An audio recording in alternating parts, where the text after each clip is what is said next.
and his twin brother Frank are carrying on a family tradition of active concern for all life and the natural environment. It began with their father and is being passed on to their children.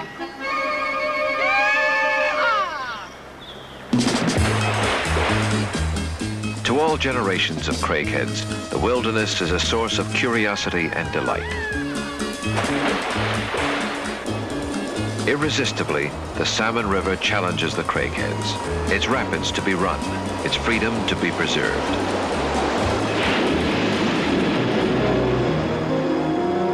The wild river is a magnificent competitor, says John Craighead, an incomparable challenger that teaches us respect for nature and humility for man. We desperately need this perspective in our rapidly deteriorating environment.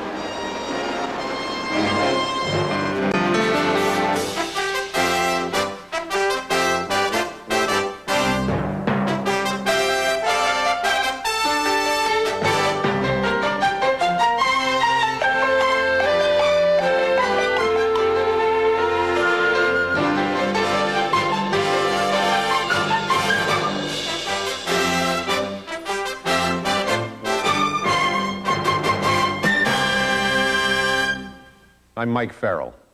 Welcome to the best of National Geographic. With each of these programs in the highly acclaimed series from the National Geographic Society, we embark on a richly rewarding adventure. Explore with us man's continuing quest for our world's hidden wonders, its enduring beauty and drama. As in the best of adventures, our journey of discovery ultimately takes us to a deeper understanding of ourselves. Whether negotiating white water or a bill through Congress, two Craigheads are better than one. I'm talking about the Craighead twins, Frank and John, both highly esteemed ecologists and naturalists. In this program, we'll meet them and their families as they explore a few of the wild and scenic rivers that these brothers have worked so hard to protect. As we're swept along in the swift current, we'll glimpse a broad range of wildlife in spectacular settings and learn what it takes to maintain the pristine beauty of America's rivers and streams. Now let's shoot the churning rapids of a wild river with the Craigheads.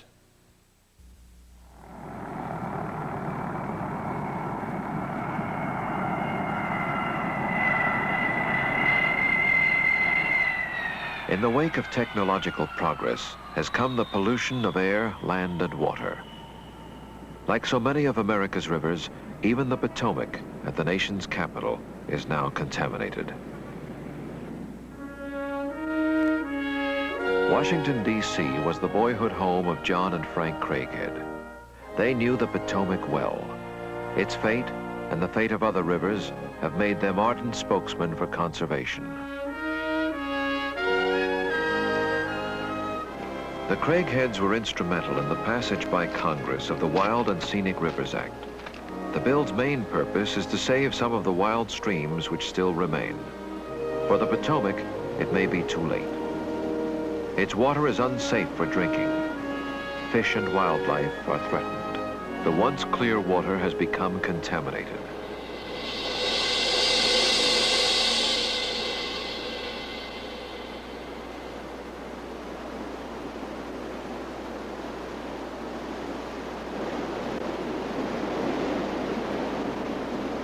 Even the shores are defiled, splattered with symbols of man's indifference to nature.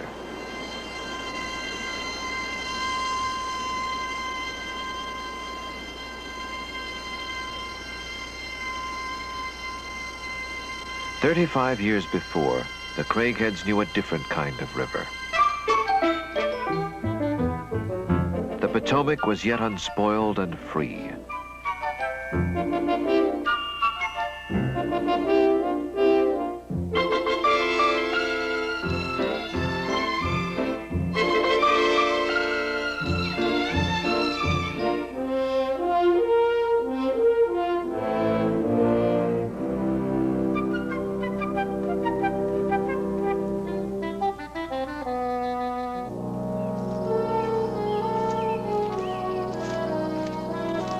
The Craigheads grew up with a love and respect for nature. Both have PhDs in ecology, the study of the interrelationship of living things and their environment. For years, they have been leaders in the fight against environmental pollution. 10 miles above Washington, where they once swam and fished and camped, the Craigheads encounter high school students conducting pollution tests of the Potomac's waters. This chance meeting reinforces their hope that the concern of the young will lead to a new sense of environmental responsibility. Did you used to live here? Yeah, I went to Western High School. Lived here quite a while. We could swim in the water and Really? drink That was it. quite a while ago. Yeah, Quite a while ago, yeah. Too long. You ought to write these down and then 20 years later come back and check it.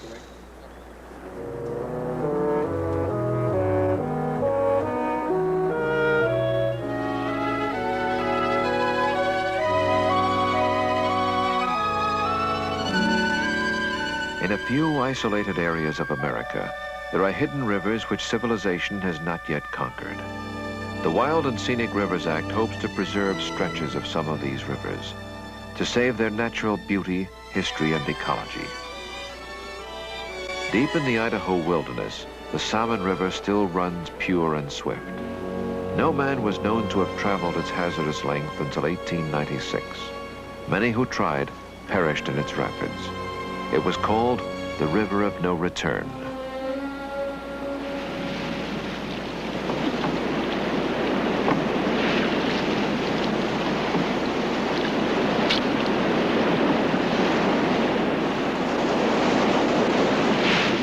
The Craighead brothers and their boyhood friend, Dr. Morgan Berthrong, are among the few who have ever dared the river in winter. On this late March afternoon, the water in the river is 5 degrees above freezing.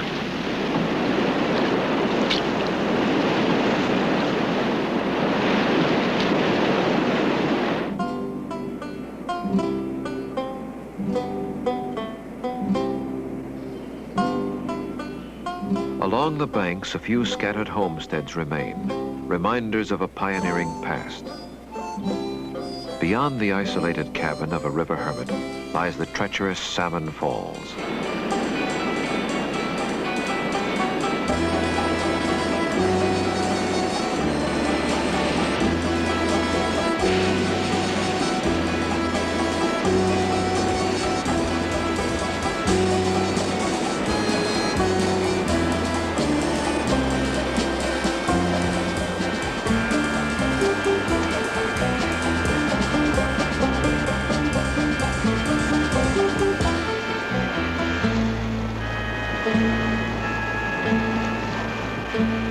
The flush of excitement provides warmth until there can be a change of clothes.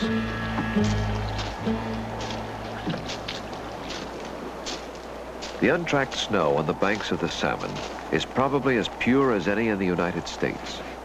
Yet even here, the snow bears traces of pollution. Frank Craighead is a professor at the State University of New York at Albany. He collects snow samples to be analyzed by the Atmospheric Sciences Research Center.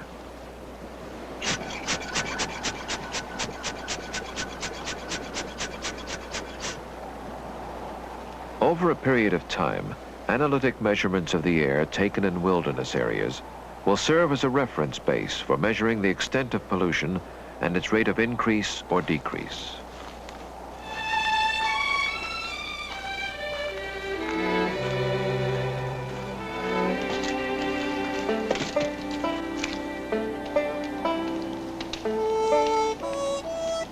There are a few primitive places left in America where men can still be in harmony with their natural environment.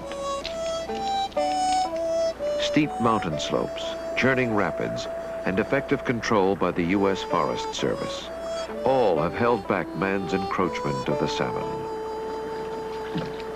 As ecologists, the Craigheads have studied this river in all of its seasons and moods, and the life it supports.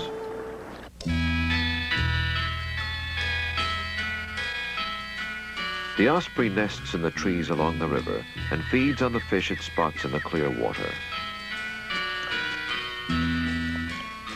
The playful otter also thrives on fish. A comic waddler on ice, he easily catches trout in water.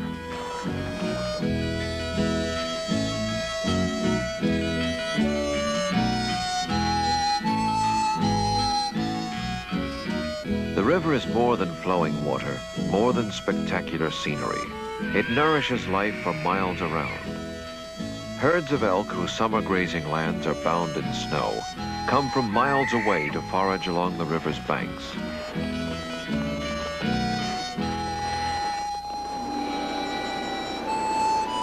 On a winter morning, John and Frank search the gorge for an animal rarely seen close up.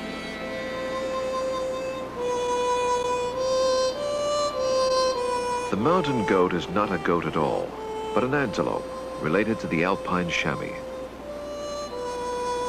The craigheads stand for hours studying and photographing this elusive animal.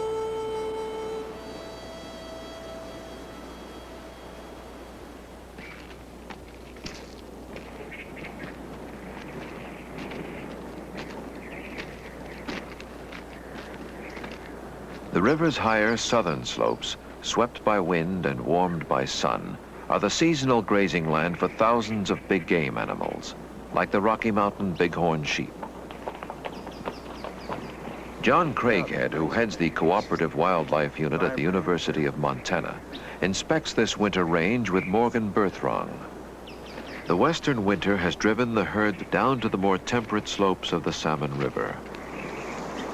Morgan, this is one reason why we're concerned with setting this river aside as a wild river and keeping impoundments off. An impoundment of 600 or 700 feet, a dam would back water up that would flood most of this winter range, which is so essential to thousands of big game that come down and utilize it in the winter.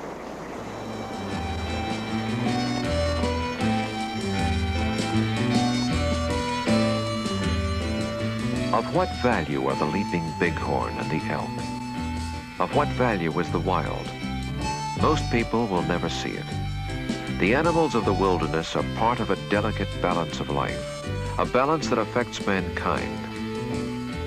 To protect the wild is to protect the great chain of life so essential to the continued survival of man on Earth. To protect the wild may signify in man a new humility, a curb on his traditional recklessness towards the natural world.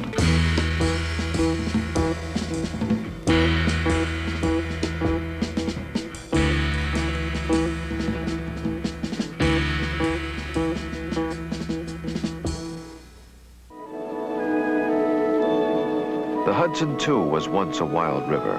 Then the Dutch settled here nearly 350 years ago. Soon the waters turned their mills, and riverboats brought the grain and took away the flour.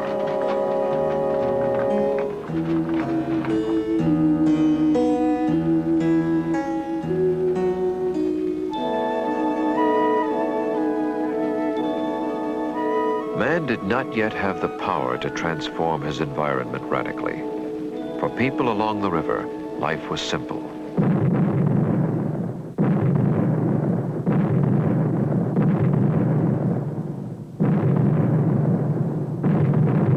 During the American Revolution, the Hudson became a battleground. Colonial cannons could not stop the British who blasted their way upriver. George Washington watched the enemy overwhelm his forces. Washington still watches from the citadel at West Point.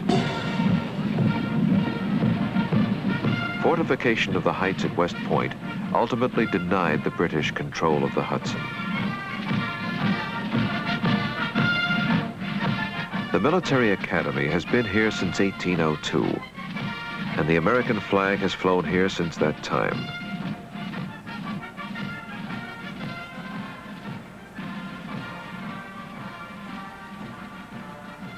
Three miles up the river from West Point is Storm King Mountain. The view from there, particularly in the fall, is the kind that inspired 19th century painter Thomas Cole. His sweeping landscapes, conceived to emphasize the brooding sky, the dramatic play of light and shade, symbolized man's respect for nature.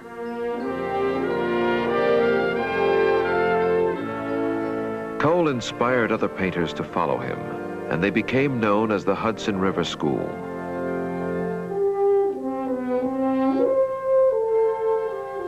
As their fame spread, so did word of the glories of the Hudson Valley. The Hudson was called the American Rhine. Rich men built castles, enhancing the resemblance.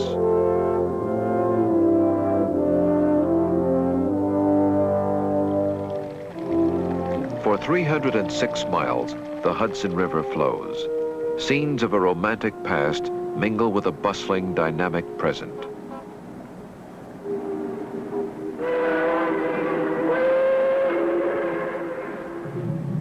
An industrialized river churns with the massive cargoes of a mass society. Despite its 30 million tons of cargo yearly, it is no longer the main avenue of commerce. The railway has taken over the banks. Inland, superhighways carry traffic to and from the mines and farms, the factories and cities.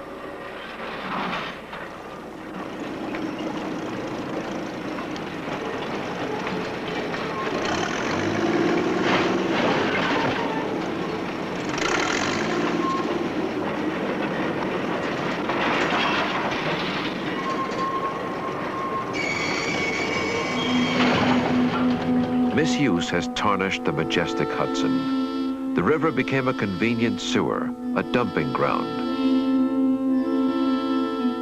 From New York City to Albany, 150 miles upstream, industrial facilities, towns, and cities pour their waste into the river. New York State has set aside an impressive $930 million to rehabilitate its great river. Yet even this may not be enough to guarantee more than limited success. In 1609, Henry Hudson came to what is now Troy, New York. The waters he found he described as wonderful to taste. Now they are as polluted as any on the river. Where he encountered rapids, there are now dams and locks. About 150 miles. The ever-increasing problem of environmental contamination frequently brings Frank Craighead to the Hudson to confer with his colleague, Dr. Vincent Schaefer, a leading atmospheric scientist. And of course, this stream, even though it's badly polluted, is a source of water for some of the communities in this vicinity. Drinking water. Drinking water. With a cold chamber like this, Frank, we can detect the presence of lead particles in the atmosphere by forming a cloud which supercools. And form the cloud this way. See, the moisture from my breath condenses to form cloud droplets, just like in a natural cloud. In the Atmospheric Sciences Research Center, Dr. Schaefer demonstrates how a cloud may be affected by air pollution. Under laboratory conditions, lead particles, such as those released in automobile exhaust, may form ice crystals. In the atmosphere, the crystals could become either rain or snow. These are ice crystals that have grown on the lead particle. Then, to get further information, we are now doing electron microscopic work. And Dr. Schaefer has found pollutants in snow samples collected across the country, even in the most remote wilderness areas. Is there any areas where you haven't found these lead particles? Haven't found a single place yet in the United States where we don't find lead.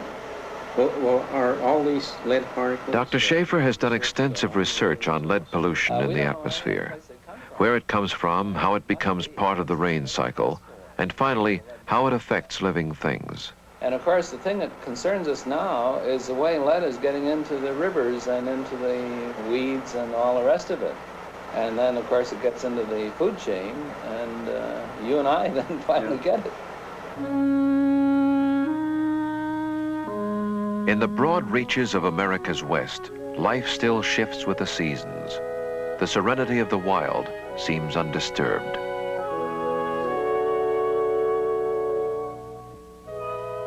In the shadow of Wyoming's Teton Range, Frank and John Craighead have built adjoining cabins.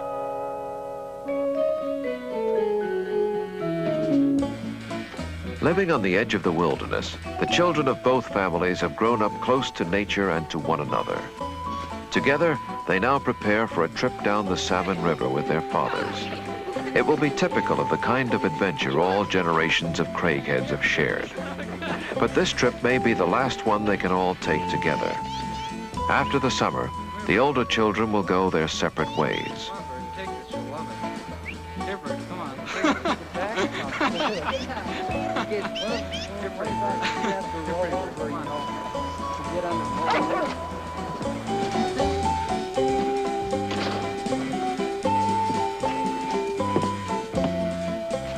The trip will last a month.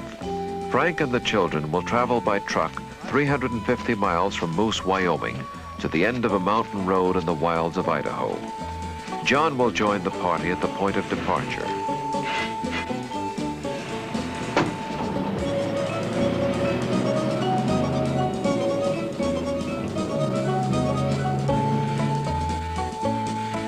The Salmon River flows mainly north and west through the center of Idaho. The Craigheads River Run will begin on the middle fork of the Salmon, then down the main river. They will travel nearly 200 miles through some of the wildest country in the United States. Dagger Falls is the jump-off point.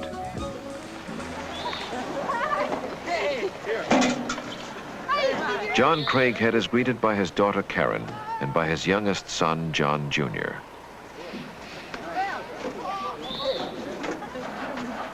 Each of the Craigheads has 3 children, 2 boys and a girl. Sorry about that.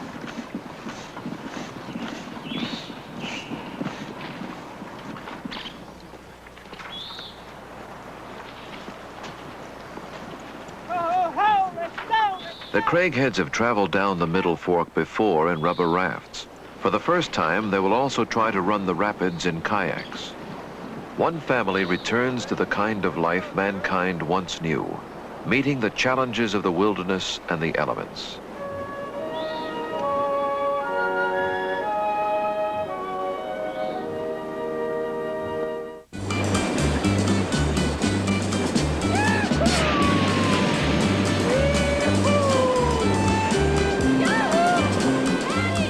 The Middle Fork runs more swiftly than the main Salmon, dropping an average of 27 feet per mile.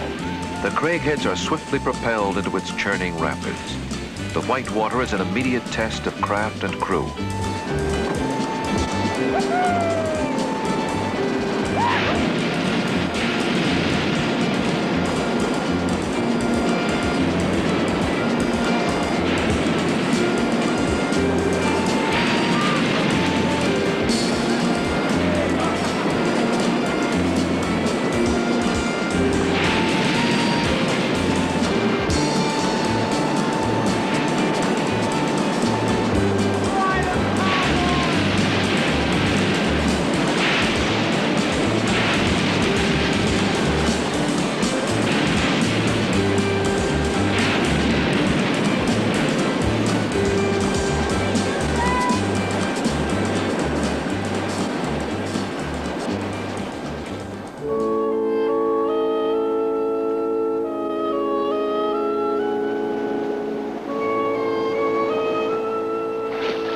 The quickened pulse subsides, but the exhilaration lingers. Going with the rapids is meant a yielding, a letting go, an almost mystical sense of joining with nature's tremendous force. The Craigheads believe that in the unspoiled world of nature, we begin to understand something of our own origins, of our humanity, and of life itself.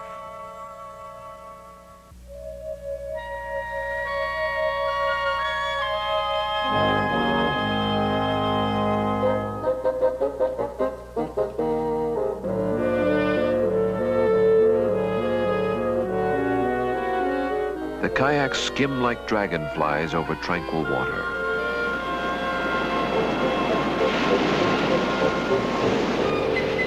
They leap like dolphins in the rapids.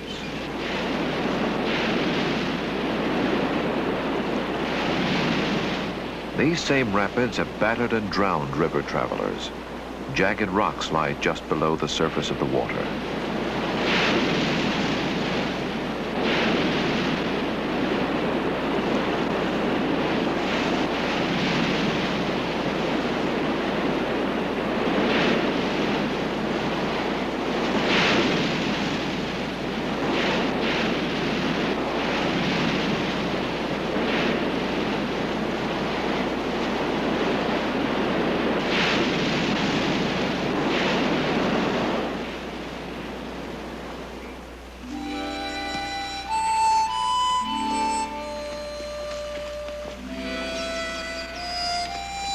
Following a stream up from the Salmon River, some of the young craigheads try their luck panning gold.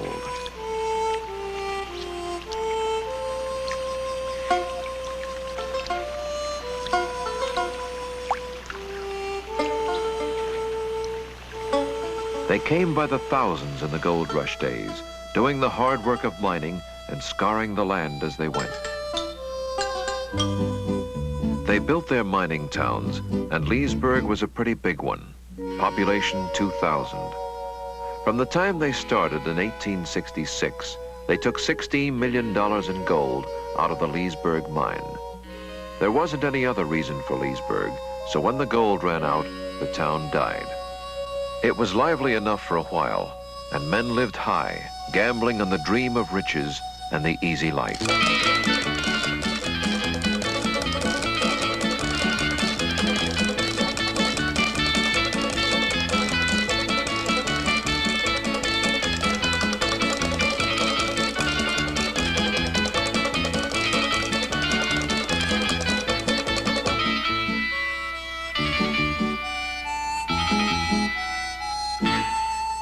These aren't sad ruins. Wildflowers have taken over the street, and a wooden shack gets interesting when it crumbles. Miners, after all, didn't come to build a city. They were gamblers, and losing was also part of the game.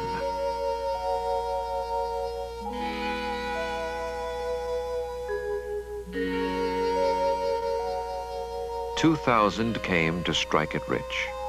Some stayed forever. But the town of Leesburg returned to the wind, the weather, and the wild animals."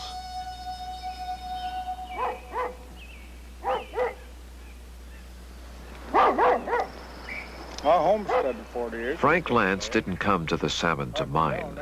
He came to the river first in 1916, came back and homesteaded in 21. He grew a fine orchard, hunted and fished for most of his needs. She had a ruptured appendix, and she didn't want to go. I had to get tough with her to get her to go. If there is a price for living in the wild, it may be in the extra danger of a medical emergency. Frank Lance talks about facing such a moment with his late wife, Jessie. Helicopter, and I never saw one over here. And I said, "How much of a runway do they need?" Well, they said about 200 feet. And I thought he meant that it'd take on the ground like a plane, you know, and he needed 200 feet to get off. Yeah. We went down there and filled the ditches with dirt and made them a runway, and the son of a gun when he come in and just lit like grasshopper. That was the first one that ever landed you. You got Jessie out in time. Oh, yes. And then when she come back, brought her back with the helicopter. She said she never would go out, and she didn't. Though Frank Lance chose the wilderness, he is not by nature a solitary man. Jessie shared his life for 6 more years. Get a checkup, but she followed well right up. 30 minutes before she died, she told me she was fine. Yeah. No, she said, "I got half breath." She said, "I wish I could die." I said something, I don't remember what I said. I probably started to bawl her out for talking that way. And she's sitting right straight up. And she just leaned back in the chair. And I see there's something seriously wrong. And before I got around there, she was dead. That's the last thing she ever said. Yeah. Everybody's got to die, but boy, that's slipping up from behind you.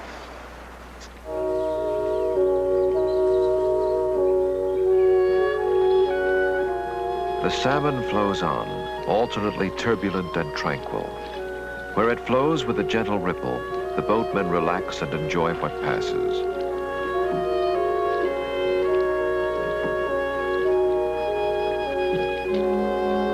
A wild river is not all white water, rapids, and falls. By definition of Congress, it is an unspoiled, natural waterway, free of impoundments, generally accessible only by trail. Its water is still pure, its shoreline still primitive.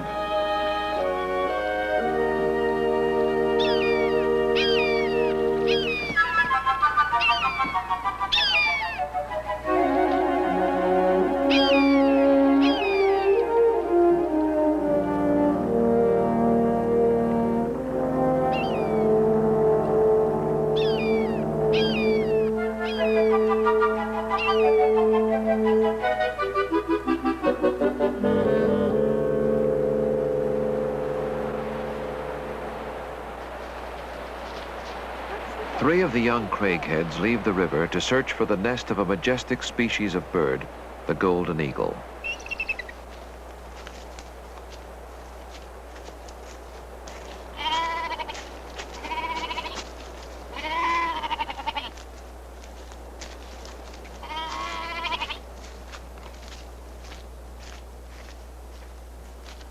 For years, the craigheads have studied the golden eagle and how it is being affected by pesticides.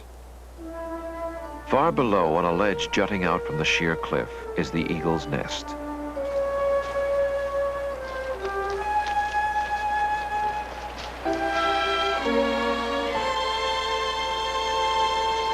A single young bird is in the nest, but the fierce mother eagle is not far away.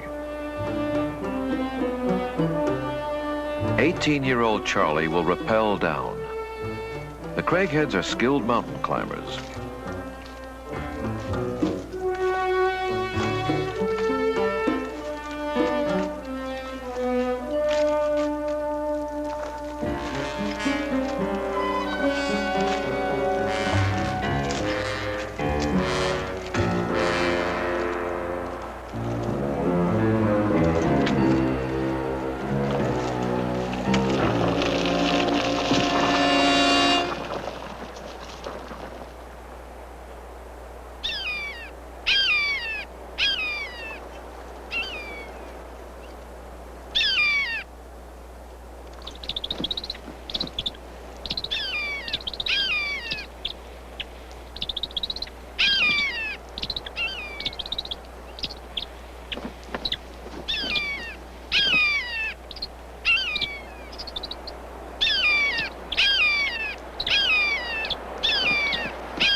To learn something about the migratory habits of the golden eagle, the young bird is fitted with a band from the U.S. Fish and Wildlife Service.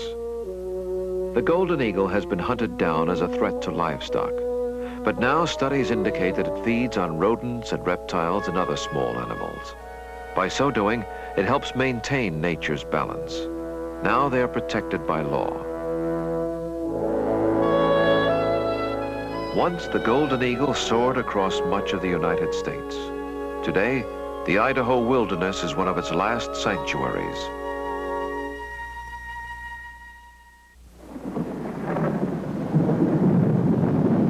For the craighead family, a wild river is beautiful and exhilarating, no matter what its mood.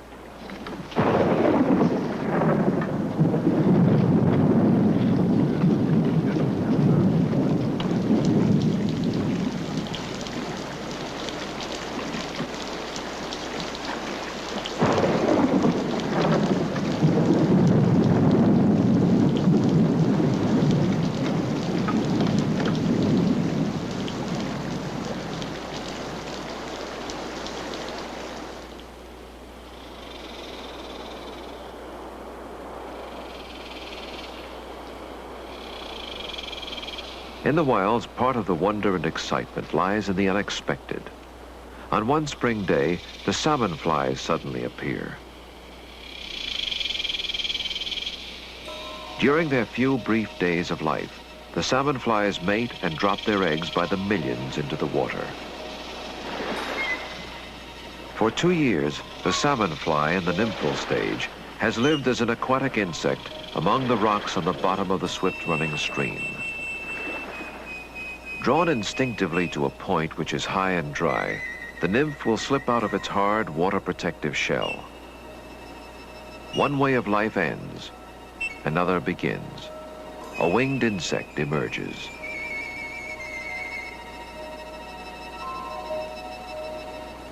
At the end of its short life, the salmon fly often falls back into the stream, a favorite food of the fish. They are also a favorite bait of fishermen. During the salmon fly season, when the insects litter the water, the fish become voracious feeders, as 14-year-old Jenna learns.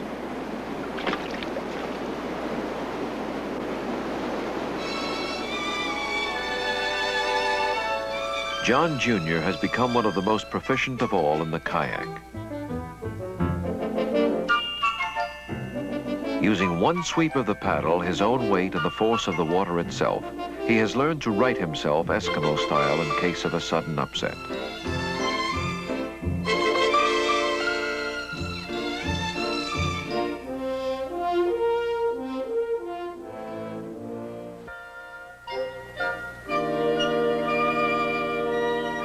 Along the edges of the river, there are quiet pools where the fish come to feed and spawn, and where men have made their campsites for generations. In the cliffs above, there are traces of tribes who lived beside these fishing holes in other ages. Hundreds of years ago, Indians stayed here and made these pictographs whose true meanings may be lost forever.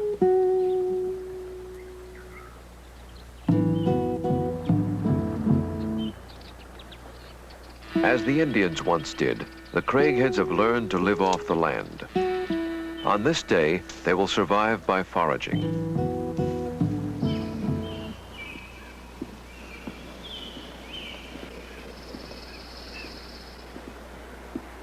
Frank Craighead and his 21-year-old son, Lance, head for a trout stream. But survival in the wilderness is more than foraging for food. It's also being constantly alert. A rattlesnake bite may prove fatal.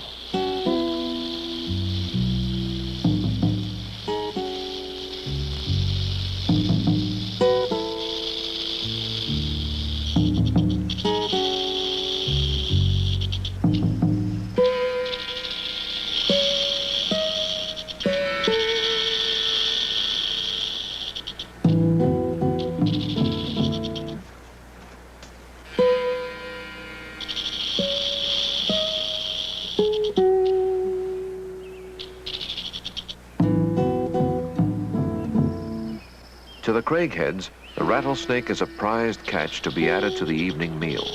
It's a delicacy with the flavor of chicken. In the summer, the Salmon River country is alive with the blossoms of the yampa plant. To the uninitiated, they are only pretty flowers. To the Craigheads, they are wild vegetables. Beneath the fields of white lie the roots which once, more than a century and a half ago, helped sustain the explorers Lewis and Clark. The yampa root is sweet and nut-like.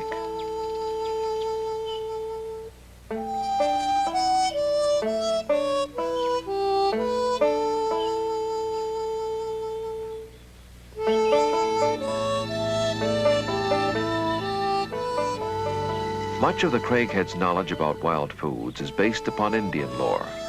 The camas plant was a staple food of the Nez Perce Indians. Even after its bright blue flowers wilted, the starchy bulb remains intact. A Craighead not only finds food on which to survive, but a bountiful, balanced diet in the fields and streams.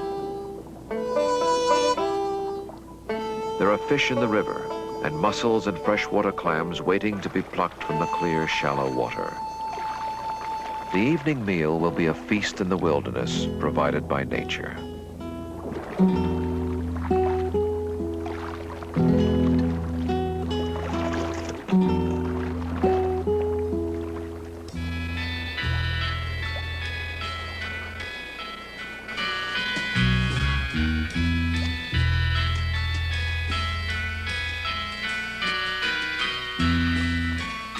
Near the end of a summer's day, near the end of a wild river, there are quiet, unspoken thoughts of a way of life that is slipping away, of a boyhood that's passing, of universities in faraway cities, of marriages, careers, and the swift-flowing river of time.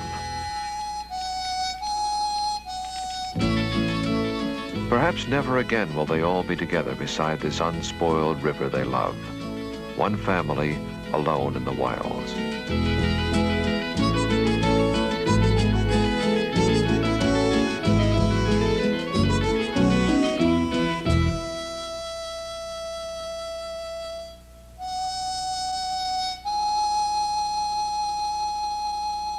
An adventure is ending, but the beauty, the joy, and the challenge of nature have shaped them forever.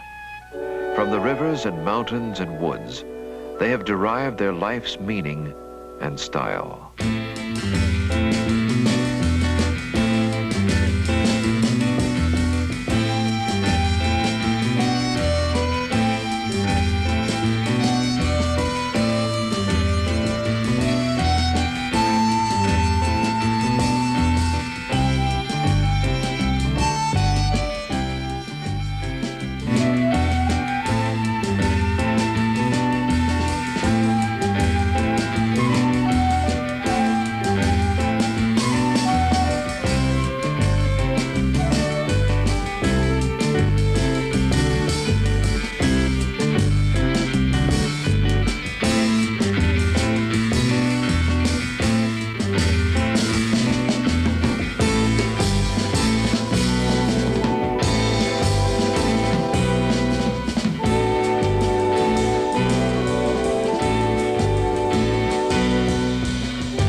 There are fewer and fewer places left where man does not crowd against himself and other species. 3 generations of craigheads have fought for the wilderness. They see it threatened and wonder what will be left for those who follow.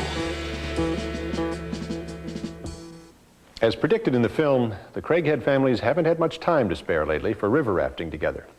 But the brothers and many of their children remain active in conservation, with John at the helm of the Craighead Wildlife Wildlands Institute in Montana and his son Derek as its director. Frank's son Lance studies conservation biology at Montana State. And appropriately enough, daughter Jana married a man who used to lead rafting trips down the Colorado.